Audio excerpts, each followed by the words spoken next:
Bienvenidos a AEP Academy, Academia de Electricistas de Panamá. En esta presentación exploraremos una introducción y todos los aspectos fundamentales de la electricidad básica para los sistemas fotovoltaicos según el RIE y el NFPA 70. Abordaremos temas de electricidad incluyendo la definición de cargas eléctricas, los diferentes materiales eléctricos, el voltaje, la corriente, la resistencia, la potencia y la energía. También analizaremos la ley de Ohm, los conceptos de corriente directa y corriente alterna. Para comprender plenamente el impacto y funcionamiento de las instalaciones fotovoltaicas, es esencial analizar y entender los pilares fundamentales que la sustentan: generación, inyección, acumulación o almacenamiento y consumo. Cada uno de estos pilares desempeña un papel crucial en el sistema, asegurando su eficiencia y eficacia. Al trabajar en conjunto, estos pilares optimizan el rendimiento y la sostenibilidad de las instalaciones fotovoltaicas.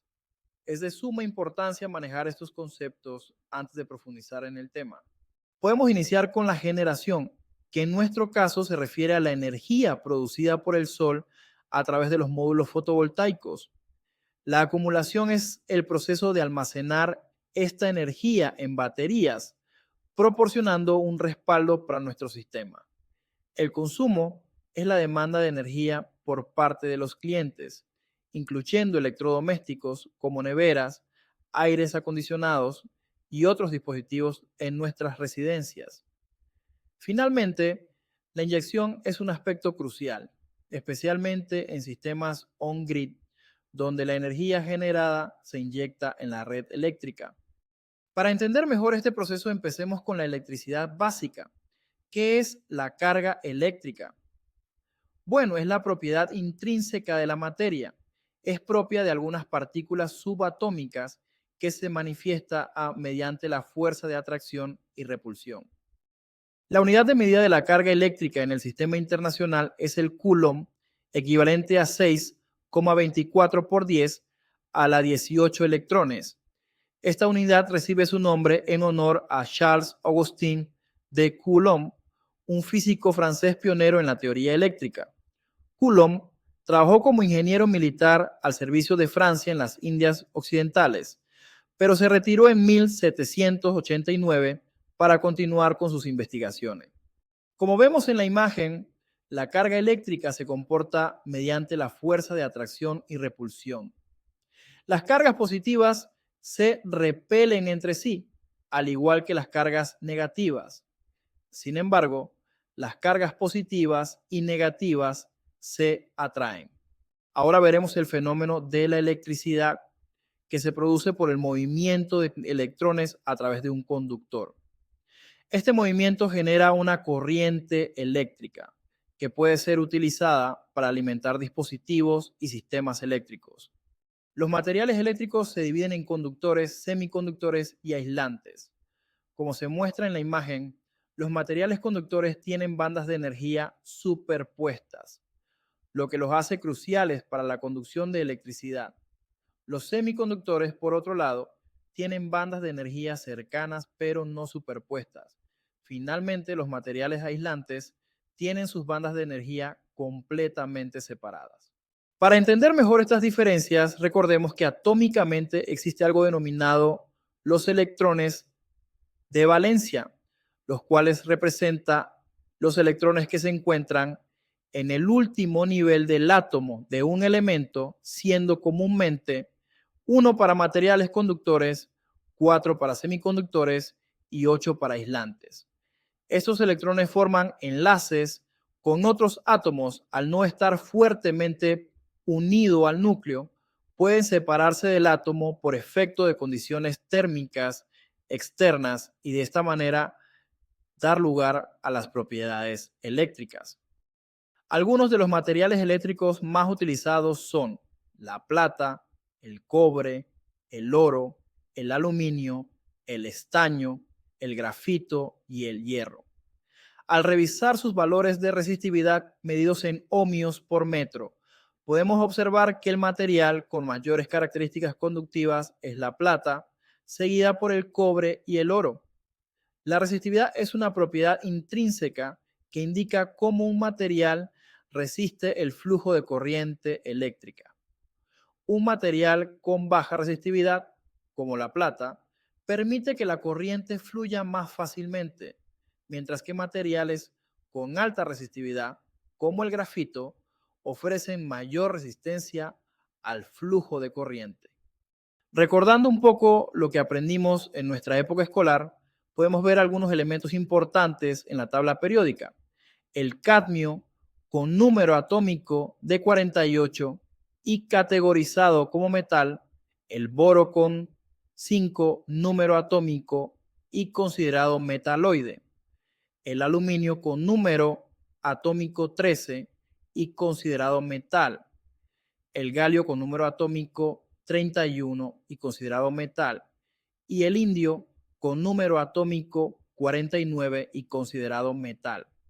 También podemos mencionar otros elementos como el silicio, germanio, arsenio y antimonio, considerados metaloides, que se caracterizan por presentar un comportamiento intermedio entre los metales y los no metales, compartiendo características de ambos. Generalmente se diferencian de los metales en que los metaloides son semiconductores antes que conductores y el fósforo, que es un no metal. Cerrando los elementos de la tabla periódica, vemos el azufre y el selenio como no metales y el telurio como metaloide. Ahora hablemos un poco sobre los materiales aislantes. Son materiales que impiden o dificultan el paso de la corriente eléctrica. Estos materiales tienen una alta resistencia eléctrica, lo que significa que no permiten que los electrones se muevan libremente a través de ellos. Todos conocemos el tape eléctrico o gutta-percha, y en la imagen de la derecha vemos los aisladores cerámicos o de porcelana, siendo los más utilizados en líneas de voltaje de 11 kilovoltios a 400 kilovoltios. Estos aisladores están hechos de arcilla cocida y tienen una alta resistencia mecánica y dieléctrica.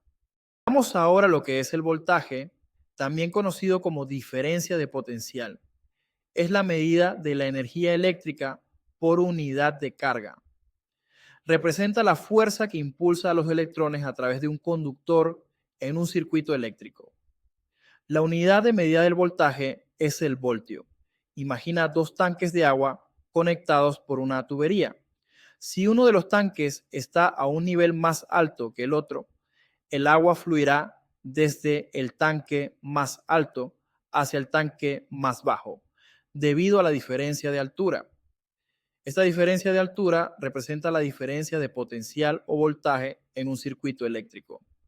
Sigamos con la corriente eléctrica. Es el flujo de electrones a través de un conductor en un circuito eléctrico.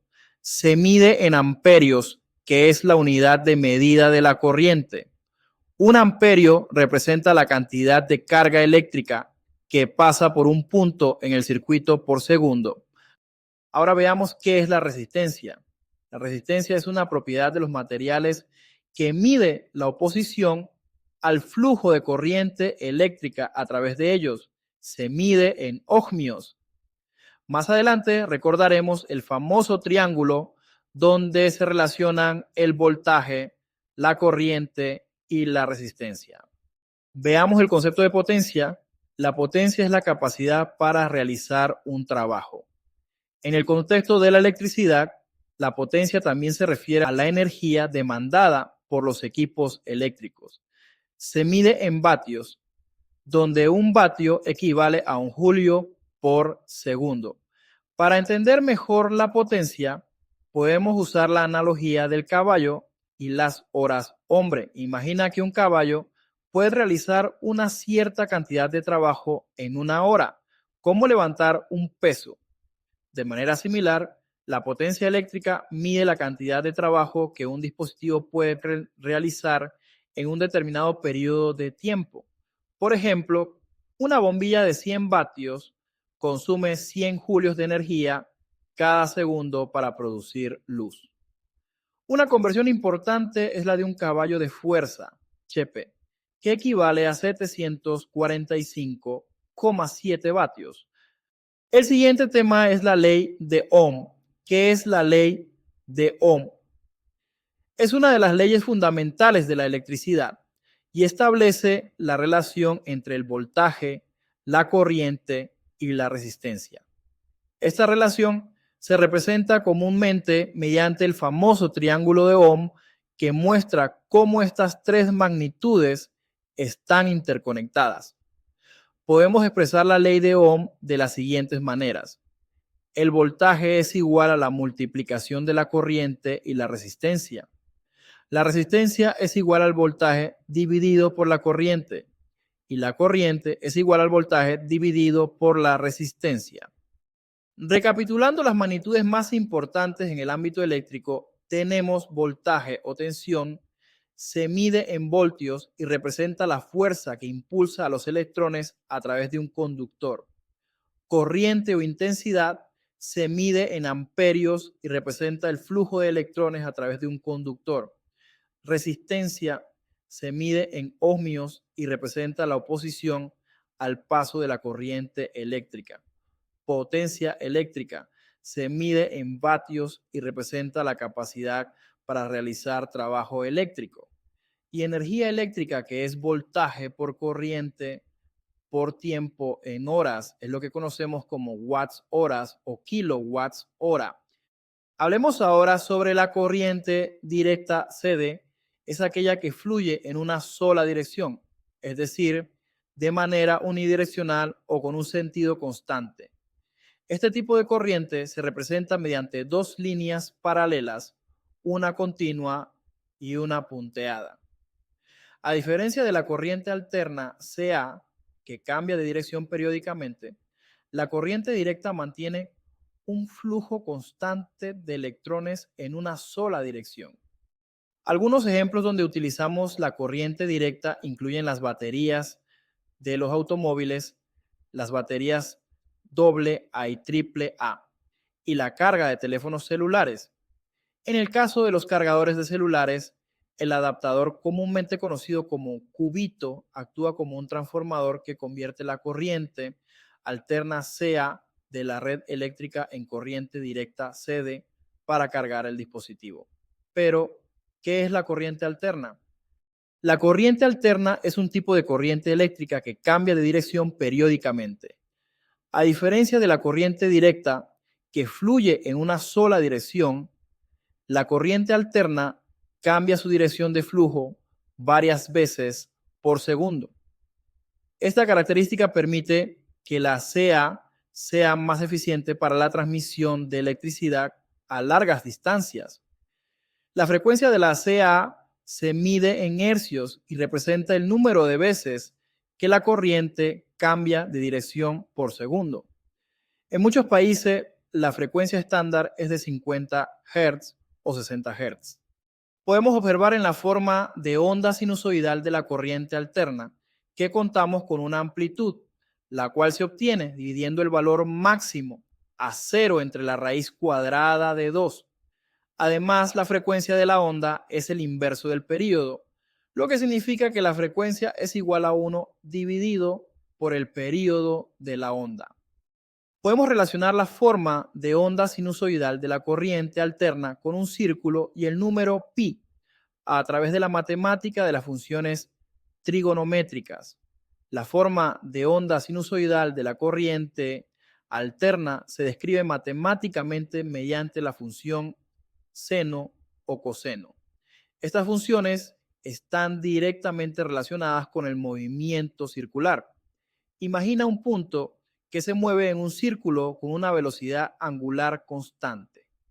La proyección de este punto en el eje vertical describe una onda sinusoidal. La posición del punto en el círculo en cualquier momento se puede describir usando el ángulo θ que está relacionado con el tiempo.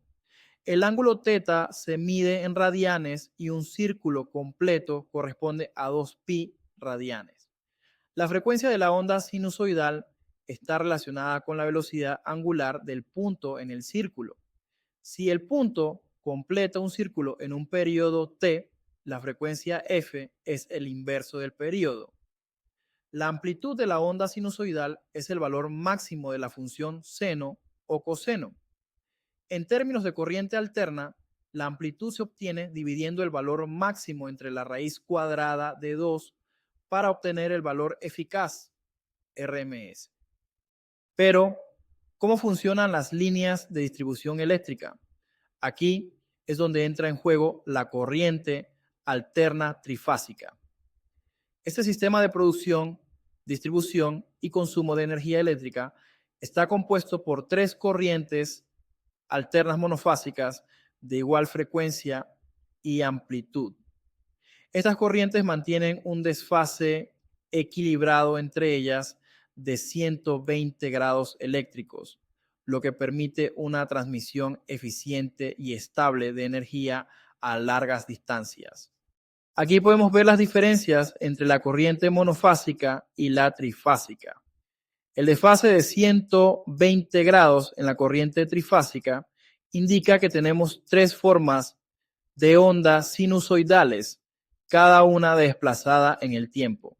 Esto es crucial para los sistemas de potencia, ya que permite una transmisión de energía más eficiente y estable. En cambio, la corriente monofásica tiene usos más limitados y de menor escala, siendo adecuada principalmente para aplicaciones residenciales y de baja potencia. Veamos las conexiones delta y estrella. Son dos configuraciones utilizadas en sistemas trifásicos para conectar los transformadores y motores eléctricos. La configuración delta tiene los extremos de las bobinas conectados en forma de triángulo. Los voltajes de línea son igual a los voltajes de fase. La corriente de línea es igual a la raíz cuadrada de 3 veces la corriente de fase y su uso generalmente es en motores y transformadores de alta potencia. Hablando un poco de la conexión en estrella, un extremo de cada bobina está conectada a un punto común llamado neutro. Así su voltaje de línea es igual a la raíz cuadrada de 3 veces el voltaje de fase. La corriente de línea es igual a la corriente de fase y su uso generalmente es en sistemas de distribución eléctrica y motores de baja potencia. Acá podemos ver algunos tipos de conexiones delta y estrella que se ven en las distribuciones eléctricas de Panamá. Generalmente en Panamá, las conexiones estrella son preferidas para sistemas de baja tensión y mayor seguridad, mientras que las conexiones delta son ideales para aplicaciones de alta potencia y simplicidad en el cableado. Estas configuraciones se encuentran en subestaciones eléctricas y en la distribución de energía para industrias y grandes consumidores. Una de las herramientas conceptuales más importantes que veremos será el triángulo de potencia, ya que es una herramienta gráfica utilizada para representar las relaciones entre las diferentes componentes de la potencia en un sistema eléctrico de corriente alterna CA. Como la potencia real o activa, que es la que realiza trabajo útil y es medida en vatios, la potencia reactiva, que es la potencia que oscila entre el generador y la carga, no realiza trabajo útil, pero es necesaria para mantener los campos magnéticos en el sistema y se mide en bar, y la potencia aparente, que es la combinación vectorial de la potencia activa y la potencia reactiva, y se mide en bar. Y el ángulo que vemos en la parte inferior de la izquierda es el factor de potencia, es la medida de eficiencia del uso de la potencia real con la aparente. Para los que toman sus refrescos de adultos, la potencia activa es el líquido que realmente puedes beber. La potencia reactiva es la espuma que ocupa espacio, pero no puedes consumir. Y la potencia aparente es el volumen total del vaso, que incluye tanto el líquido como la espuma. Para complementar lo brindado en la diapositiva anterior, exploraremos algunas fórmulas claves del triángulo de potencia, tanto para sistemas monofásicos como trifásicos. Estas fórmulas son esenciales para entender y calcular las diferentes componentes de la potencia en sistemas eléctricos. Siguiendo con el triángulo de potencia, veamos el factor de potencia, ya antes mencionado, es la relación entre la potencia real, medida en kilovatios, y la potencia aparente, medida en kilovoltios amperios en un circuito eléctrico. Un factor de potencia cercano a uno indica un uso eficiente de la energía, mientras que un factor de potencia bajo significa que hay una mayor cantidad de potencia reactiva, lo que puede causar pérdidas y reducir la eficiencia del sistema. Ahora practiquemos un poco todo lo que hemos visto con algunos ejemplos interesantes. En el primer ejemplo tenemos una lavadora con una corriente en placa de 7 amperios. Nos solicitan que calculemos su potencia. En el segundo ejemplo nos solicitan calcular el factor de potencia para una carga de 80 kilovolt amper y 70 kilovatios. Y el último ejemplo nos dice que la empresa eléctrica multa si el coseno de phi es menor a 0.9. Un cliente tiene un consumo de 50 kilovolt amper y una potencia de real de 40 kilovatios. Empecemos con el primer ejemplo. Conociendo la fórmula de potencia donde multiplicamos el voltaje por la corriente, procedemos a sustituir las variables. Vamos a asumir un voltaje de 240 voltios y la corriente dada es de 7 amperios. Al multiplicar ambos valores obtenemos 1680 watts o lo que es igual a 1,68 kilowatts y sería nuestra respuesta requerida. Para calcular el factor de potencia que tiene una carga de 80 kilovoltios, amper y 70 kilowatts, usamos la fórmula de factor de potencia donde dividimos la potencia real y la potencia aparente, sustituimos los valores y obtenemos 0,88 de factor de potencia. En el último problema de ejemplo se aborda un tema crucial, la regulación del factor de potencia. En Panamá, si el factor de potencia es menor a 0,90, se aplican multas, lo cual es esencial tener en cuenta al realizar cálculos. En el ejemplo, se obtiene un factor de potencia de 0.8, lo cual está por debajo del mínimo requerido de 0.90. Esto implica que el sistema no está utilizando la energía de manera eficiente y podría ser sujeto a penalizaciones. La información brindada proporciona una base sólida para abordar temas futuros de dimensionamiento, permitiéndonos comprender mejor la energía que se genera. Nos vemos en el siguiente video.